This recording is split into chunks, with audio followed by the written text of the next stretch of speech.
What if fear is not the powerful monster you believe it to be, but a powerless shadow with no substance of its own?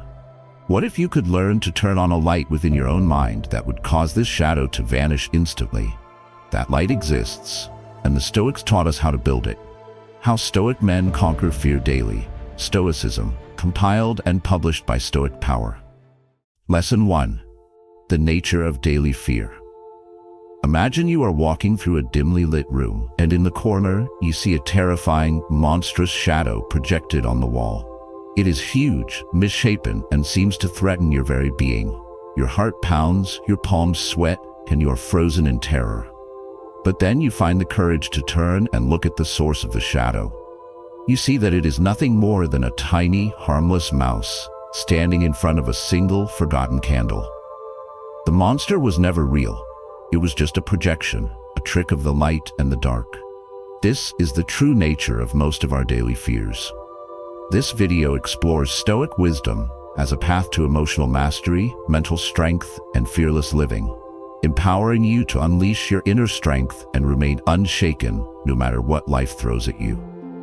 For so many of us, we are in a state of constant inner conflict, living our lives as if we are trapped in that dark room, perpetually terrified of the monstrous shadows on the wall.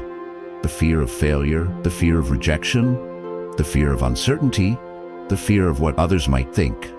We believe these fears are real, powerful, and dangerous entities.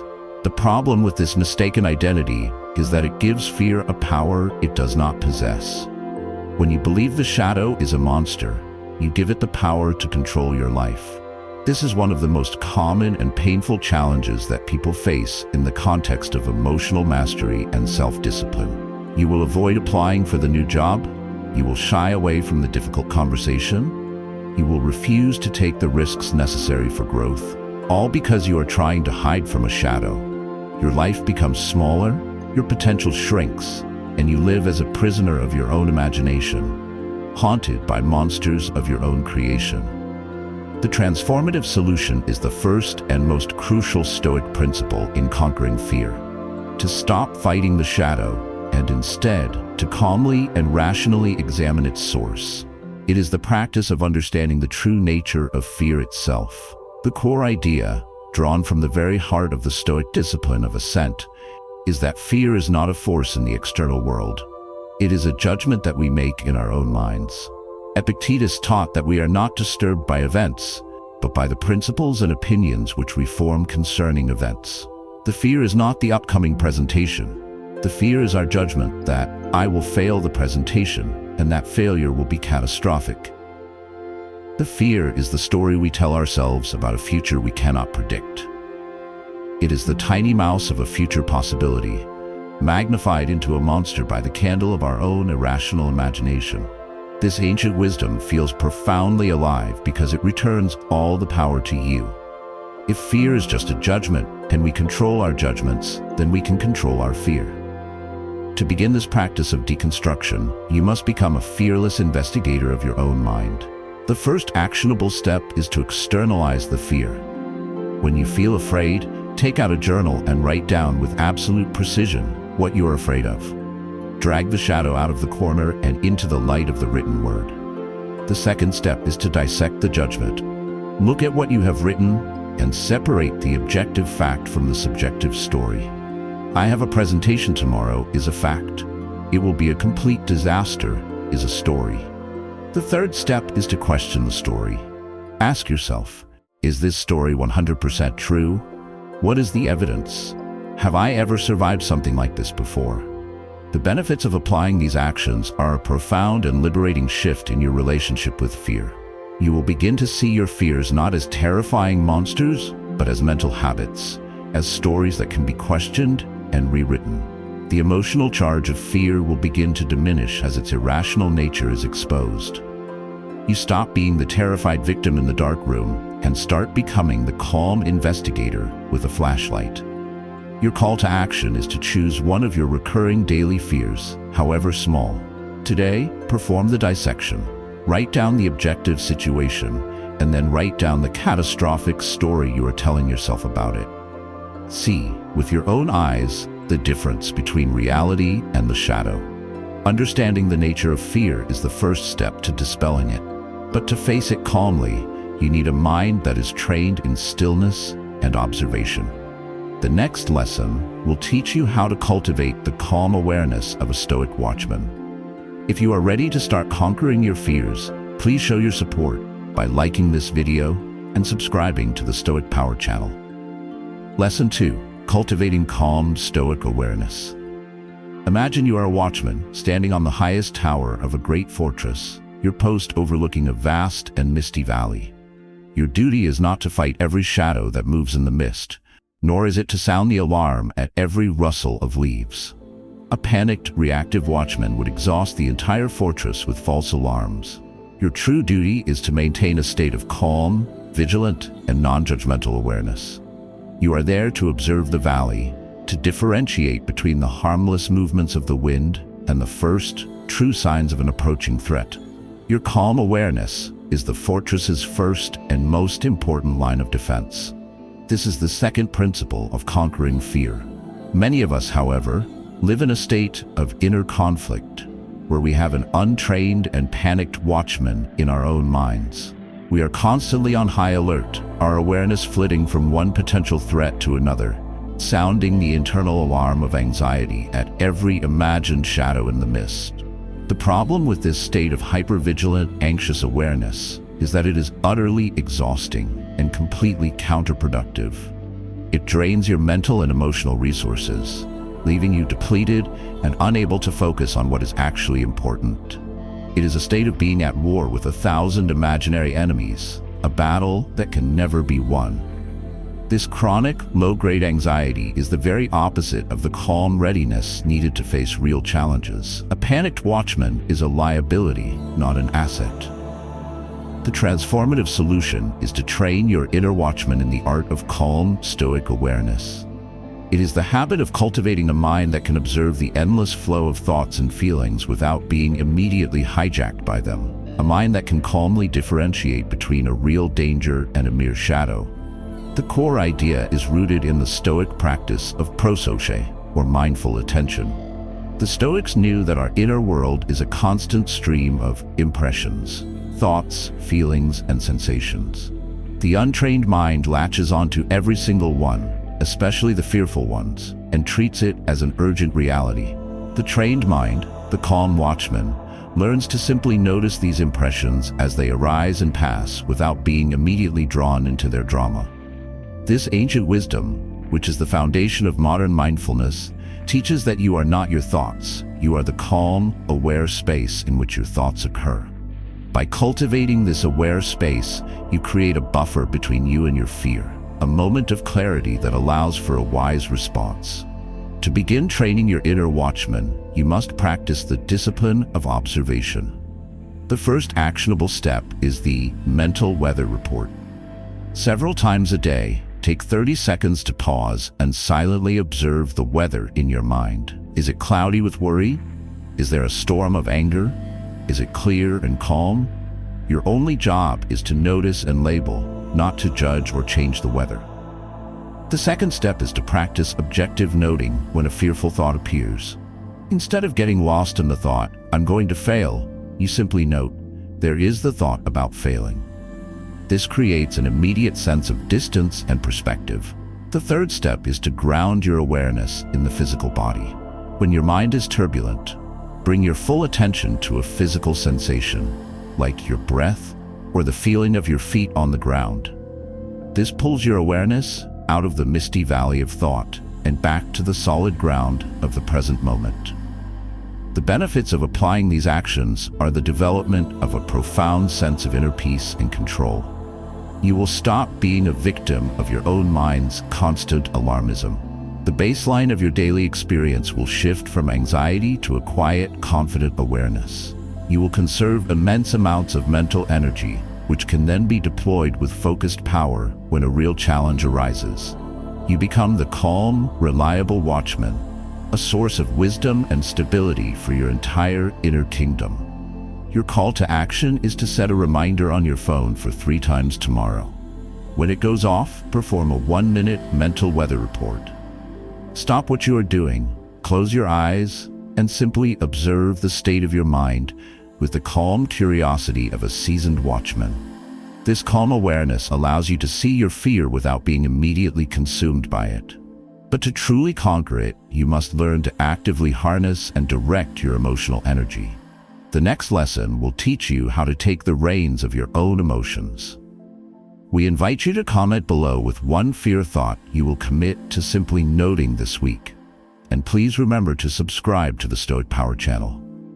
Lesson 3. Harnessing control over emotion. Picture a skilled and powerful rider on the back of a magnificent, spirited horse. The horse is fear. It is an animal of incredible power, energy, and speed. A foolish rider would do one of two things. Either let the horse run wild, clinging on for dear life as it bolts in terror towards a cliff's edge, or try to break the horse's spirit, beating it into a state of lifeless submission. The wise rider does neither. He respects the horse's power, but he is its master. With a firm but gentle hand on the reins of reason, he harnesses the horse's incredible energy and directs it toward a chosen destination. He does not kill the emotion, he commands it. This is the third principle of conquering fear. Most of us are in an inner conflict where we are the foolish rider. When the horse of fear bolts, we either let it run wild, becoming completely consumed by panic and anxiety, or we try to suppress and deny the fear, pretending it doesn't exist, which only makes it stronger and more resentful. The problem with both of these approaches is that they are fundamentally powerless. The man who lets his fear run wild is a slave to his passions, his life dictated by his own anxieties. The man who tries to deny his fear is engaged in a constant and exhausting inner battle, wasting immense energy fighting against a part of himself.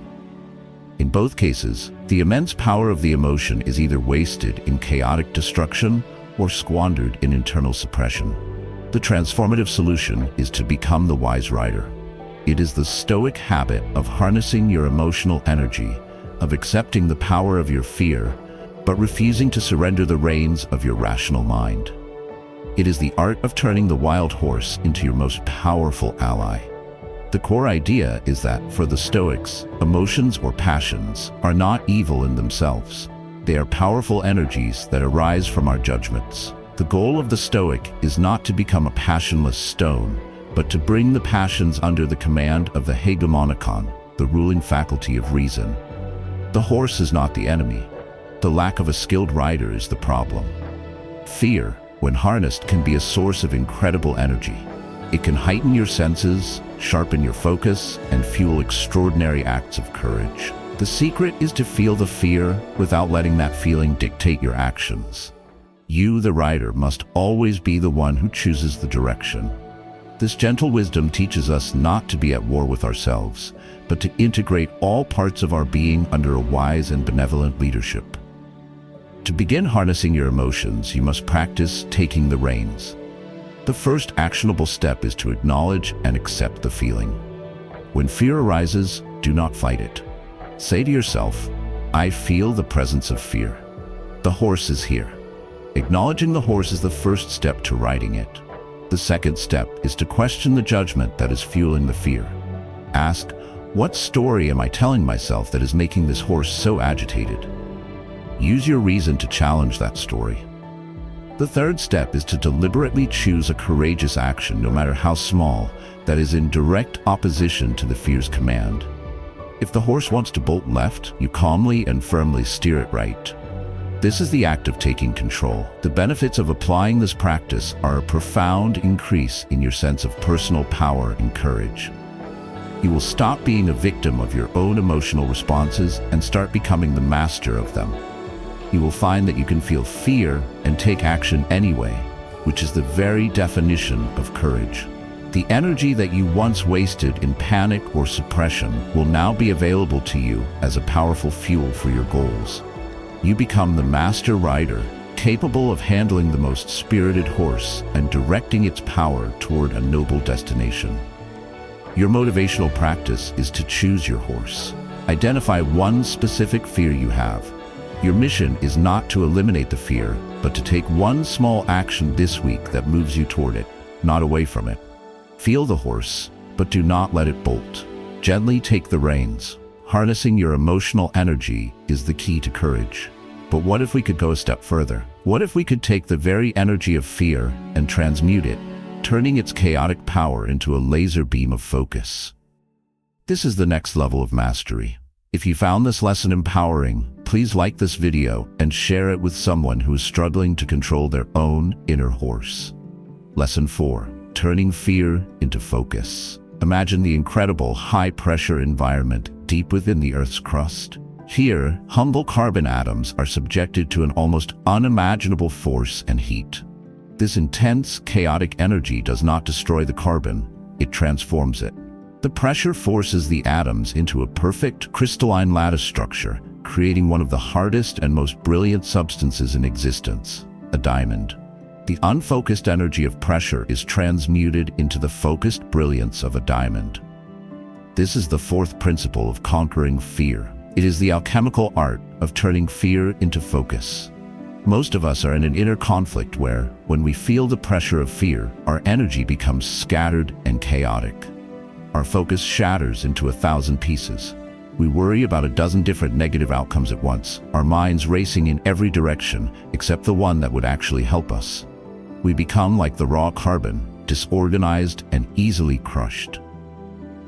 The problem with this scattered, fear-driven energy is that it is the most inefficient and powerless state a human can be in. Fear releases a massive surge of energy into our systems, the fight-or-flight response, but without a single, clear point of focus, this energy becomes a destructive internal explosion, fueling anxiety and panic. We have all this power surging through us, but because it is not directed, it only serves to paralyze us. The transformative solution is to become the alchemist of your own mind. It is the Stoic habit of taking the raw, chaotic energy of fear and through the pressure of your own will, focusing it into a single, sharp and brilliant point of concentration. The core idea is that fear and focus are two sides of the same coin. Both involve the narrowing of attention. Fear is a narrowing of attention onto a negative, imagined outcome. Focus is a narrowing of attention onto a positive, present-moment action. The warrior of the mind learns to take the energy that is fueling the first and transfer it to the second. The Stoics would see this as using an indifferent, the feeling of fear, as raw material for the exercise of a virtue, the focused action. The energy is neutral. Your will decides whether it will be used to create a diamond or just more dust. To practice this mental alchemy, you must become a master of redirection. The first actionable step is to define your one point of focus. In any fear-inducing situation, you must ask yourself, what is the single most important, controllable action I can take right now? This becomes your target. The second step is to consciously channel your physiological arousal. Notice the rapid heartbeat, the heightened senses that fear provides. Instead of labeling this anxiety, relabel it readiness. Say to yourself, my body is giving me the energy I need to perform. The third step is to engage in that one single action with all the intensity of the energy that fear has given you. Pour all of that heightened awareness, all of that adrenaline into the execution of that one controllable task. The benefits of applying this habit are the ability to perform at your absolute peak in the very moments that used to paralyze you. You will stop seeing fear as an enemy and start seeing it as a powerful, albeit challenging, source of high-performance fuel. Your confidence will soar as you will have proven to yourself that you can take the very thing that used to defeat you and turn it into a tool for your victory. You become the diamond, forged and made brilliant by the very pressures that crush others. Your call to action is a practice of reframing. The next time you feel the physical sensations of fear, your mission is to silently say to yourself, this is the energy I need to focus. Then immediately identify and take one small, productive action. Channel the pressure into a point. Turning fear into focus allows you to handle the immediate challenge. But to conquer fear daily, you must build a character that is not easily broken by life's inevitable setbacks and hardships. The next lesson will teach you how to build a deep and lasting resilience. Please take a moment to subscribe to the Stoic Power channel to continue your alchemical training. Lesson 5. Resilience built through adversity. Imagine a master blacksmith tempering a newly forged sword. To make the blade truly strong, he cannot protect it from stress. He must subject it to a cycle of extremes. He heats the blade in the fire until it glows red hot, then plunges it into the cold water. This violent shock, this adversity, is what realigns the molecular structure of the steel, making it not just hard, but flexible and resilient. A sword that has not been properly tempered will be brittle.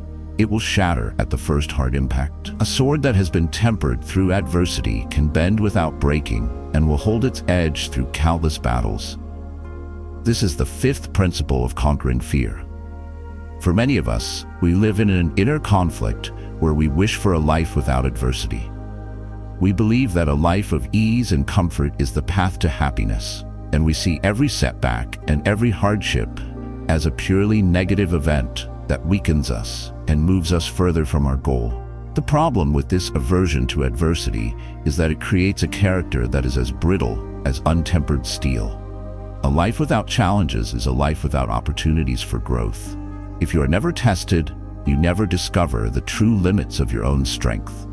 This leaves you with a deep, underlying fear of the unknown, because you have no real-world evidence of your own ability to endure and overcome. You become fragile, terrified of the first hard impact of life. The transformative solution is to embrace the mindset of the blacksmith. It is the Stoic habit of seeing adversity not as a curse, but as the necessary and indispensable training ground for building a resilient, fearless soul. It is the understanding that you need the fire and the water to become a sword. The core idea is the powerful Stoic maxim that the obstacle is the way. The Stoics taught that we should not pray for an easy life, but pray for the strength to endure a difficult one. They knew that virtues like courage, patience, and resilience cannot be learned from a book. They can only be forged in the fires of real-world challenges.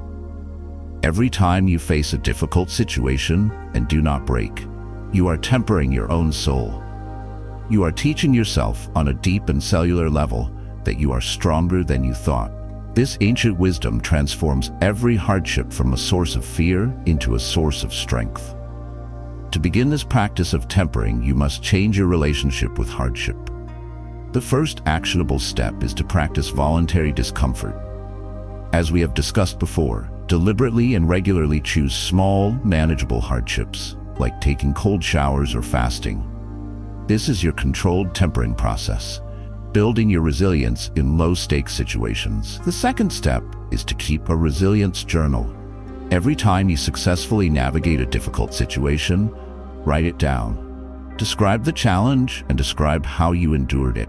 This journal becomes your personal book of evidence, a testament to your own strength that you can review when you feel fear or doubt. The third step is to study the lives of resilient people.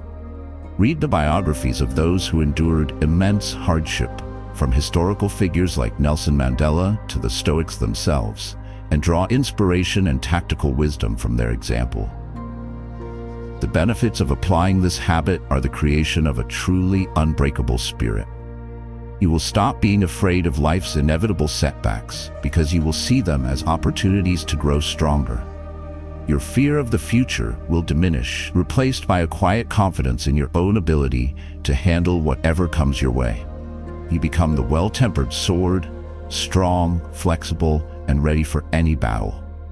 Your call to action is to choose your fire. This week, intentionally choose one small, voluntary hardship that you will endure. Do not do it for any external reward, but purely for the internal reward of knowing that you are tempering your own soul. Resilience gives you the strength to endure fear, but to truly conquer it, you must possess a deep and abiding confidence that comes not from the outside world, but from the very core of your being. The next lesson will teach you how to gain this unshakable inner strength. If you found this lesson valuable, please like this video and share it with someone who needs to be reminded of their own strength. Lesson 6. Confidence gained from inner strength. Imagine the deep, solid roots of an ancient tree. They are not the beautiful or impressive part of the tree. They are hidden, they are gnarled, and they live in the dark, cold earth. But these roots are the absolute source of the tree's life and its unshakable stability. It is from these roots that the tree draws its strength to stand tall, to weather the storms, and to reach for the sky. This is the nature of true confidence. It is the unseen but powerful root system of inner strength. This is the sixth principle of conquering fear. Many of us are in a state of inner conflict where we try to build a confident personality without first cultivating the roots of inner strength. We focus on the visible branches and leaves, our clothes, our job title, our social media profile, believing that if we look confident on the outside, we will eventually feel it on the inside. The problem with this outside-in approach is that it creates a hollow, fragile confidence that is entirely dependent on external factors. It is a tree with no roots. The first strong wind of criticism or the first drought of failure will cause it to topple over. This kind of confidence is just a performance, and living a performance is exhausting and filled with the constant gnawing fear of being exposed as a fraud. The transformative solution is to stop decorating the branches and to start nourishing the roots. It is the Stoic habit of understanding that unshakable confidence is not something you project. It is something that radiates naturally from a deep and powerful core of inner strength, a strength built on virtue and self-mastery. The core idea is the Stoic principle that virtue is the sole good. The Stoics taught that the only thing that has any real, lasting value is our own character. Therefore, true confidence, the kind that cannot be shaken by external events, can only be rooted in the knowledge that you are consistently and sincerely striving to be a good person. It is the confidence that comes from building your inner citadel, from knowing that your core self is strong, virtuous, and secure. This is not arrogance. It is a quiet, humble, and profound self-trust that is immune to the opinions of others and the whims of fortune. To begin nourishing these roots, you must focus on your character, not your image. The first actionable step is to keep promises to yourself. As we have discussed before, every time you do what you said you would do, you are strengthening the root of self-trust.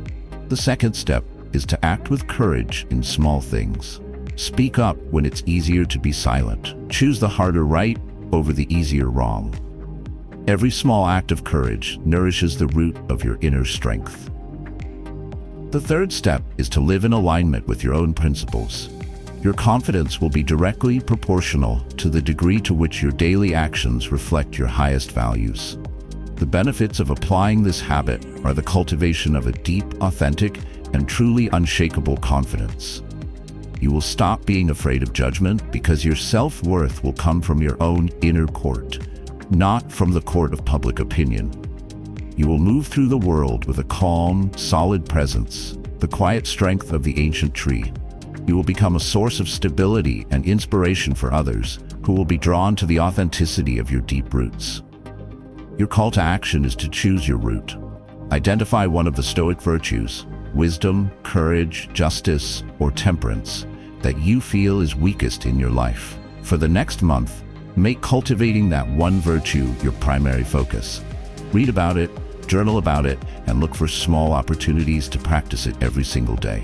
Start nourishing your roots. You have now learned to understand fear, to cultivate awareness, to harness your emotions, to turn fear into focus, to build resilience, and to ground your confidence in inner strength. The final lesson is about integrating all of these into a complete and total mastery of fear through the Stoic way of life. Please subscribe to the Stoic Power channel as we reach the culmination of our journey. Lesson 7. Mastery of Fear through Stoicism. Imagine a seasoned and masterful sea captain who has spent a lifetime navigating the world's oceans. He has faced every kind of storm imaginable. He no longer fears the sea, not because he is arrogant enough to believe he can control it, but because he has achieved such a profound mastery of his ship and of the art of sailing. He has learned not only how to survive any storm, but how to use the storm's own winds to help him reach his destination faster and more efficiently. He has not conquered the sea, but he has completely conquered his own fear of it, and in doing so, he has become its master. This is the final principle, the total mastery of fear through the practice of Stoicism. Throughout this journey, we have been in a state of inner conflict, learning individual techniques and principles to fight against our fear. We have seen fear as an enemy to be defeated, a monster to be slain. The final problem we must overcome is this very idea of fighting. As long as you are at war with your fear, you are still in a relationship with it. You are still giving it your energy and your attention. The ultimate goal is not to be a great warrior who is always fighting fear, but to become the master captain for whom fear is no longer a relevant factor. The ultimate victory is not defeating the enemy, but making the enemy irrelevant. The transformative solution is the complete and total integration of all the previous lessons into a seamless and automatic way of being. It is to move beyond seeing Stoicism as a set of tools to fix a problem, and to embody it as the very operating system of your life, resulting in a state of fearless, virtuous action. The core idea is the achievement of eudaimonia, the flourishing life that is the ultimate goal of all Stoic practice. The master of this art no longer needs to consciously remember the tricks to conquer fear, because his character is the trick. His calm awareness is now his default state. His ability to harness emotion is now second nature. His confidence is no longer something he has to build, but a natural radiation of his strong inner core. He has become the captain who can use any wind from any direction to power his journey. Fear is no longer an obstacle. It is just another wind, another source of energy to be harnessed by a master of the craft. To achieve this state of mastery is the work of a lifetime, but the practice is simple. The first actionable step is to make philosophy your daily practice. This means a daily commitment to reading, journaling, and reflecting on these principles, not just when you are afraid, but every single day. The second step is to seek out challenges. The master captain did not learn his craft in a calm harbor. You must actively seek out worthy challenges to test and sharpen your skills. The third step is to live for a purpose larger than your own comfort. When your mission is important enough, your personal fears become small and insignificant in comparison. The benefits of this final integrative habit are the achievement of a truly fearless and unshakable life. This is not the reckless absence of fear, but the profound and peaceful presence of a mind that has transcended it. You will be able to engage with the world with an open heart and a courageous spirit, capable of handling any challenge with grace and wisdom. You will become a source of immense strength and inspiration to others, a master captain who can guide other ships through the storm. Your final call to action is a commitment to the journey. The mastery of fear is not a destination, it is a daily practice. Your mission is to take one principle from this video and make it the central focus of your self-improvement for the next 30 days. Go deep on one lesson. That is how mastery is built. By understanding the true nature of fear, and by diligently practicing the Stoic arts of awareness, emotional control, resilience, and building inner strength, you move beyond merely conquering fear, and you achieve a true and lasting mastery over it. Fear is not a monster to be slain, but a shadow to be understood and a wild horse to be tamed. Through the timeless wisdom of Stoicism, we learn to dissect our fears, harness their energy, and build a resilient character, achieving a state of unshakable confidence in any situation. Thank you for taking the time to watch the video. We gently remind viewers to like, comment, and subscribe to the YouTube channel for more wisdom on building a fearless life.